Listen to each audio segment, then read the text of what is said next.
Na watu hawaelezwi chochote kuhusu ndoa. Anapofika katika ndoa, yeye badala ya kuitengeza au kuiboresha ile ndoa yake, anaiharibu, anaivuruga. Wanasema ilitokea siku moja bwana mmoja aliozeshwa. Baada ya kuozeshwa tu, kaingia nyumbani kwake ndani, yeye hamu yake kubwa ikawa ni yule mwanamke. Kuingia tu, manake anaonekana kama amesha panic. Yeye anamtaka tu yule mwanamke, kitu chake kikubwa ni starehe anazozihitaji. Funga milango huku na huku. Yule mwanamke akimtizama mumewe, macho yamebadilika, amekuwa kama vile simba ambaye tayari ameshapata windo lake, sasa anataka kulishambulia. Macho yamebadilika na hivi, mwanamke akaogopa, mwili wote ukawa unapiga ganzi. Na yule bwana hajui kama huu ni usiku wa kwanza, hajui kama huyu msichana, mtoto wa kike mwari ambaye hajawahi kuyaona haya mambo, hajui kwamba ni mgeni katika hizi shughuli. Yote hayo alipaswa ayazingatie mwanzo, lakini yeye hakuyazingatia. Akavua nguo mbele yake. Yule mtoto wa kike hajayaona mambo yale, ikabidi atishike na baadhi ya vitu alivyoviona kutoka katika mwili wa huyu mwanamume. Basi akapata mwanya kidogo, akachomoka, akafungua mlango, akakimbia kwa nyumbani kwa wazee wake. Hajarudi tena wala hajataka tena ndoa mpaka kufa kwake. Sasa kuna watu wa aina hii pia katika jamii yetu. Yeye hamu yake anataka kwenda kuonyesha ujana dume wake tu katika ndoa. Hajui kwamba kule kunahitajika pia maneno mazuri, kunahitajika pia manake soft spoken, mtu awe mzuri wa kuongea, maneno laini telezi katika ulimi. Iwe kuna wakati wa kukaa pamoja, kumgusa, lamsatu hanan mke wake. Zote hivi ni vitu ambavyo vinahitajika, lakini vinapokuwa vimekosea njia, na maisha ya ndoa baadaye yanakwenda kuwa ndoano, na ndipo kile ambacho mtu hakukitarajia kinakwenda kuonekana. Hapo ndo maradhi yanaanza pale. Utakuta mwanamke mzuri lakini mume anamchafua. Utakuta mume mzuri lakini mwanamke anamchafua. Utakuta mtu na akili zake, baada ya muda anabadilika akili. Utakuta mwili wake mtu, lakini baada ya muda anakonda, anaumwa, anaugua. Utakuta mambo mengi yanatokezea kwa sababu kumekosekana ile utulivu ambao ulitarajiwa katika ndoa. Kwa kwanza tuzizungumzie hukuku azawjia. Tuanze na mume alafu tuendelee. Yani haqu zawji ala zawja. Tuanze kuzungumzia haki ya mume juu ya mke wake. Tukisema juu ya mke wake, maana yake ni kwamba mambo anayopaswa kufanya mwanamke kumfanyia mumewe, ndo haqu zawji ala azawja. Ukisema haqu zawja ala azawji, hili neno ala ndilo litakalokuwa ni commitment.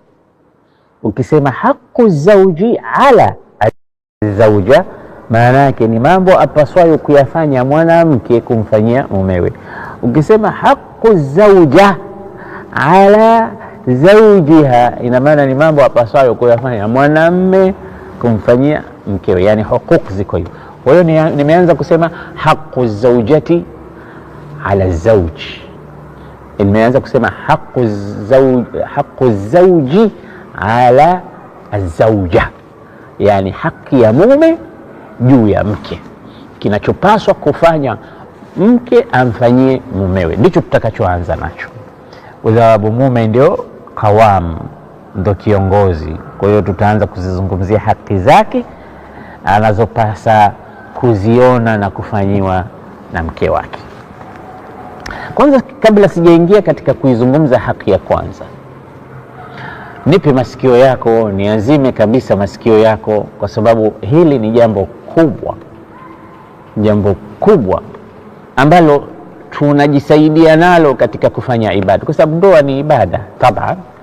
tena ibada ambayo Mtume sallallahu alaihi wasallam kazungumza katika baadhi ya hadithi zake, kasema man raghiba an sunnati falaysa minni. Wale walipoona kwamba Mtume anafanya hivi, amali hizi anafanya, mmoja akasema mimi sitolala, nitakuwa nasali kucha, mimi sitokula, nitakuwa nafunga siku zote, mimi sitokula nyama. Wengine Mtume akasikia habari zile akasema ana akhshakum billah atqakum lah, mimi namcha Allah kuliko nyie, mimi ni takwa nyingi nilizokuwa nazo hazina mtu anayenifika, lakinnani aqumu wa arqud asumu wa aftir, usiku nalala na vile vile nafunga na naftari, nakula, siku nyingine sifungi. Wa atazawwaju nisa, na naoa. Faman raghiba an sunnati falaysa minni, atakayejitenga na sunna yangu huyo si miongoni mwangu mimi. Kabla sijaingia katika hiyo haki ya kwanza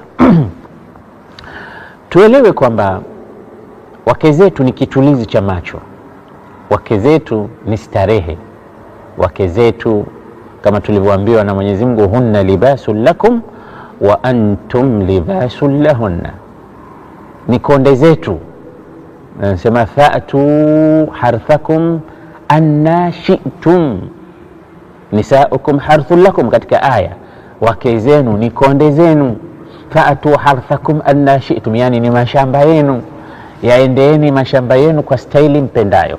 Kwa ajili hiyo basi, ikiwa hiyo ndivyo ilivyo starehe, kitulizo cha macho, ujue kwamba kitulizo cha macho na starehe ni auna laka ala ibadati au ala alhaq, ni kisaidizi chako cha daraja la kwenda kufanya ibada zaidi na zaidi mbele ya Allah subhanahu wa ta'ala. Imam Ali karramallahu wajhahu ana maneno mazuri kabisa, anasema hivi: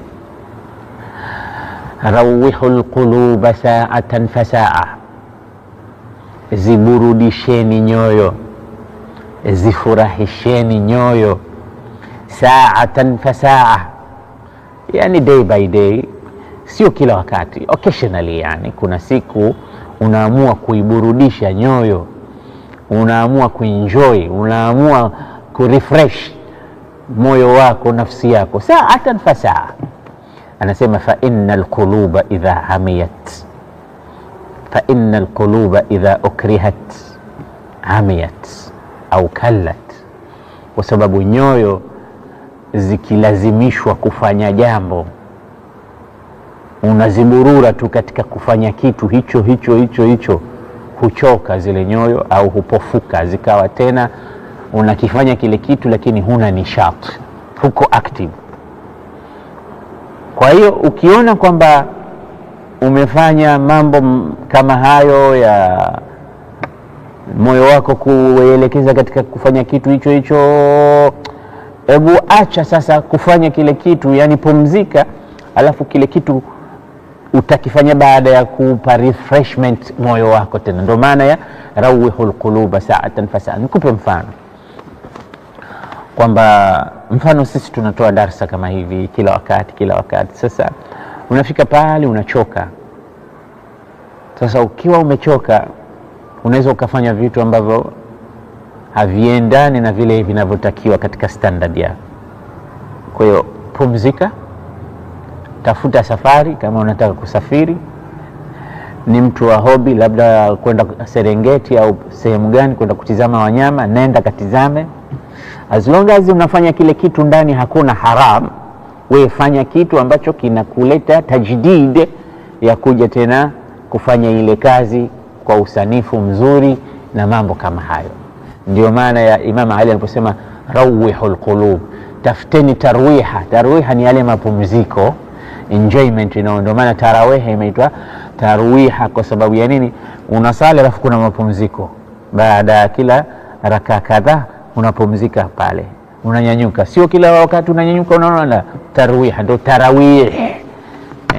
Sasa ile tarwihatul qulub inatakiwa katika baadhi ya, sio katika baadhi, katika maisha yake yote mtu. Unaenda zako unafanya ibada lakini kuna kipi? Ndio hadithi ya Mtume pia imeashiria hivyo, sema inna lirabbika alayka haqqan wa inna lijasadika alayka haqqan wa inna li ahlika alayka haqqan fa'ati kulli dhi haqqin haqqahu. Mola wako ana haki yake, mke wako nyumbani ana haki yake, watoto wako ana haki yake, hata mwili wako. Mtume anasema hata mwili wako una haki. Sasa mwili wako haki yake nini? Nao unataka kupumzika. Alimwona mkewe mmoja katika msikiti anasali, huku usingizi umemvaa mpaka kaeka kamba baina ya nguzo na nguzo, ili aweze kusimama wakati wa ibada kuswali, asiweze kudondoka kwa usingizi. Akauliza Mtume, hii inamaanisha nini? Anasema hii ya kunisaidia kusimama. Akasema no, usifanye hiyo. Liyusalli ahadukum nashatan, mtu anatakiwa asali akiwa active. Usilazimishe we, ukiona huwezi, usingizi ni mwingi, lala, alafu uamke baadaye ukiwa ukoke. Sio unasali unamtukana Mungu kwa usingizi, hujui unachokisema, usije ukatukana, badala ya kwamba unasema maneno mazuri. Wakati mtu anapokuwa katika sala, Allahu Ta'ala anasema qasamtu salata baini wa baina abdi nisfaini wa li abdi ma sa'al, fa idha qala al abdu alhamdulillahi rabbil alamin qala Allahu hamidani abdi arrahmanir rahim athna alayya abdi maliki yawmiddin majjadani abdi iyyaka na'budu wa iyyaka nasta'in hadha baini wa baina abdi wa li abdi ma sa'al ihdina as-siratal mustaqim siratal ladhina an'amta alayhim ghayril maghdubi alayhim waladdallin amin. Mpaka ukimaliza Mwenyezi Mungu anakujibu tu hadha li abdi wa li abdi ma sa'al.